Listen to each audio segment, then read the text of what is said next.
नमस्कार। बहुत ही हृदय विदारक एक घटना घटी है जहां बिहार के एक व्यक्ति को हरियाणा में हत्या कर दिया गया और आज उसकी डेड बॉडी उसके घर पर भेजी गई है। पूरी तरह से घर पर मातम का माहौल है। आपको बता दें कि जिस घटना स्थल पर हम अभी मौजूद है वो बिहार के गया जिला अंतर्गत बांके बाजार प्रखंड थाना क्षेत्र के गोइठा पंचायत के बलथरवा गाँव की है, जहाँ के निवासी थे अर्जुन पासवान, उम्र 35 वर्ष, पिता स्वर्गीय सुरेश पासवान। ये जो है 1 सालों से वहां रह रहे थे, एक रूम में रहते थे और मार्बल टाइल्स का काम किया करते थे। परिवार में 5 बच्चे हैं जिनका पालन पोषण करते थे। घर की स्थिति भी गरीबी हालत में है। आपको बता दें कि 2 अक्टूबर की घटना है जहां हरियाणा फरीदाबाद जिला के नेवला मेजला महाराजपुर अंतर्गत एक घर के नीचे, बिल्डिंग के नीचे इनका जो है बेसुध अवस्था में प्रशासन ने इनकी बॉडी को जब्त किया। वहां पर उनकी हालत बहुत गंभीर थी, जिसके बाद 3 अक्टूबर को एम्स में भर्ती किया गया दिल्ली में, जहां 1 सप्ताह बाद यानी कि 9 अक्टूबर 2025 को इन्होंने अंतिम सांस ली, यानी दम तोड़ दिया। बहुत बुरी तरीके से मारा गया। लेकिन आपको बता दें कि जो डेड बॉडी भेजी गई है वो केंद्रीय मंत्री श्री जीतन राम मांझी के दिशा निर्देशन पर, जो उनके निजी सहायक हैं सरोज पासवान जी, मेडिकल निजी सहायक एम्स के, उन्होंने ही व्यवस्था करवा करके एम्बुलेंस के साथ इस डेड बॉडी को भेजा है घर पर। और आपको बता दें कि जैसा कि परिजन बता रहे हैं कि डेड बॉडी दिया नहीं जा रहा था। मौत तो 9 तारीख को ही हो गई थी, लेकिन वहां डेड बॉडी बिना किसी ब्लड रिलेशनशिप के व्यक्ति के नहीं दिया जा रहा था। ऐसे में इनके पास 5 बच्चे वाली एक माँ थी जो यहाँ से नहीं जा सकती थी, उनकी पत्नी अर्जुन पासवान की। तो ऐसे में वहां पर कोई ब्लड रिलेशनशिप ना होने के कारण 3 दिनों तक डेड बॉडी को एम्स में रखा गया और नहीं दिया जा रहा था। उसके बाद केंद्रीय मंत्री श्री जीतन राम मांझी के दिशा निर्देशन पर सरोज पासवान निजी सहायक मेडिकल को भेजा गया एम्स में, और वहां पर उन्होंने 5 मिनट के ही अंदर डेड बॉडी को व्यवस्था करवा दिया और उन्हें सही सलामत घर पे भिजवाया। तो इन परिवारों ने उनका आभार प्रकट किया और उन्होंने बताया है कि जल्द ही मुआवजा भी इनके प्रति दिया जाएगा और जो भी सरकारी प्रावधान है उसके मुताबिक इन परिवार को जो है लाभ पहुंचाया जाएगा।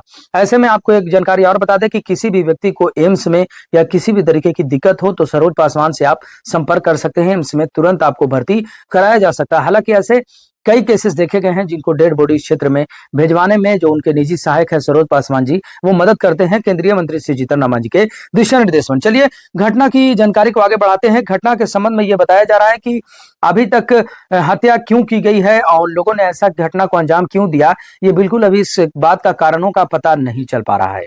हालांकि 1 सालों से वो मार्बल टाइल्स का काम कर रहे थे, हालांकि हर बार जाते थे आते थे, लेकिन जिस तरीके की घटना को अंजाम दिया गया पूरी तरह से जो है परिवार बिखर चुका है। हालांकि आपको बता दें कि यहाँ पर एक हमारे जो जनसुराज के वरिष्ठ नेता और अभी भावी विधायक प्रत्याशी के रूप में डॉक्टर अजीत दास जी भी यहाँ पर मौजूद हैं, उनसे भी हम बात करेंगे। फिलहाल परिवार वालों से हम जानकारी लेते हैं और घटना की स्थिति आपको बता दें कि इनके घर की हालात क्या है। तो ऐसे में हम भी लोगों से आग्रह करेंगे कि लोग आगे आए, बढ़ चढ़कर हिस्सा लें और इस परिवार की मदद करें, क्योंकि परिवार में कमाने वाले सिर्फ एक ही थे, अर्जुन पासवान, जो अब इस दुनिया में नहीं रहे। अच्छा, एक कहानी आप बता रहे थे कि कैसे कैसे क्या हुआ था। जहाँ पे ये काम करते हैं पत्थल मंडी में, वहाँ की आदमी हमें टाइल्स मार्बल का काम करते थे। टाइल्स मार्बल काम मंडी में ये काम करते थे। वहाँ की आदमी जब मिलने आए तो आपस में ये बात कर रहे थे, ये मैं सुना था। और उन आदमियों से मैं पूछा तो उन्होंने भी यही बात बताया कि ये जिस दिन गिरे थे इसके 4 दिन पहले इनको 10 आदमी मंडी में भी मारने के लिए गया था, पर उस दिन भी बच गए थे।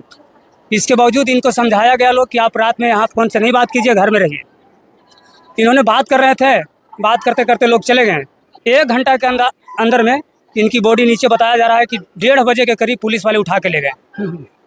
बाकी वो जो नेवला महाराजपुर में, हाँ, कौन सी बिल्डिंग में थे? बिल्लू कॉलोनी नाम है उसका। क्या नाम है? बिल्लू कॉलोनी। बिल्लू कॉलोनी नाम है। बिल्लू कॉलोनी नाम है ना। वहाँ शराब उराब पी रहे थे सब मिलके। दुर्गा पूजा का टाइम था, मूर्ति विसर्जन कर आए थे, सब लोग कुछ पी के खाए थे, डांस वगैरह कर रहे थे। जब 12 बजी रात तो सब लोग अपने अपने घर चले गए। ये अपने फोन में बात कर रहे थे।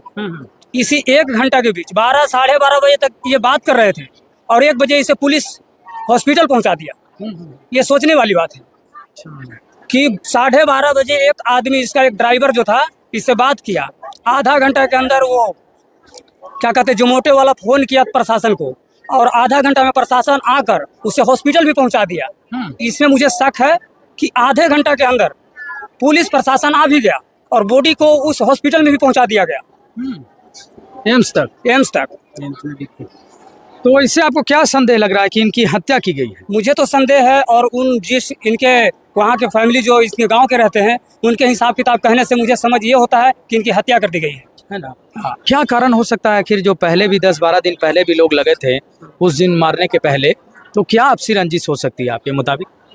हम तो इसमें कुछ नहीं कर सकते हैं। लोग उनके जहाँ वहाँ पे रहते हैं, उन्होंने आपस में बात करते हैं। वो लोग बोलते थे कि कोई लेडीज के पास अपने खाना नहीं बनाते थे, किसी लेडीज ने इसको खाना बना कर देती थी। ओहो, लगता है कि और- प्रेम प्रसंग का ही मामला हो सकता है। ये भी हो सकता है और ये भी नहीं कहा जा सकता है, क्योंकि वो शराब भी पीते थे, लोग के साथ यार दोस्ती में बैठे रहते थे। उनमें क्या पंगा चला, ये भी कुछ लफड़ा पता चलता है। मतलब अधिक से अधिक समय बात करते थे। बॉडी को देखकर ये पता चलता है कि इन्हें मार दिया गया है। किस तरह से मारा गया होगा बॉडी देख के पता चल रहा है क्या चीज से बॉडी को देखकर इससे अनुभव होता है कि इन्हें गला पकड़कर दीवार में ऐसे पटक दिया गया है। 2-3 बार इसको माथा को पटक दिया गया है और उसके बाद ये बंदा जब पटकने से बेहोशी हालत में आ गया, उसके बाद छाती पे 2-3 फैट या लात जो भी मार दे, इसके वजह से डॉक्टर भी यही कह रहा था कि इसको पहले कोई टीबी वगैरह तो नहीं था। मैंने बोला नहीं है, तो बोलते इसके अंदर ब्लड जम चुका है। सीने पे मार जा रहा हुआ है। हाँ, माथा पे भी और सीने पे, बस 2 ही जगह मार था। मैंने बॉडी को देखने गया था तो मैंने देखा हाथ पे खरोच पड़ा है, नाखून का निशान अभी भी होगा, देख सकते हैं उसमें। तो पुलिस ने कुछ पूछताछ आप लोग से किया था? पुलिस ने हम लोग से कुछ पूछताछ नहीं किया।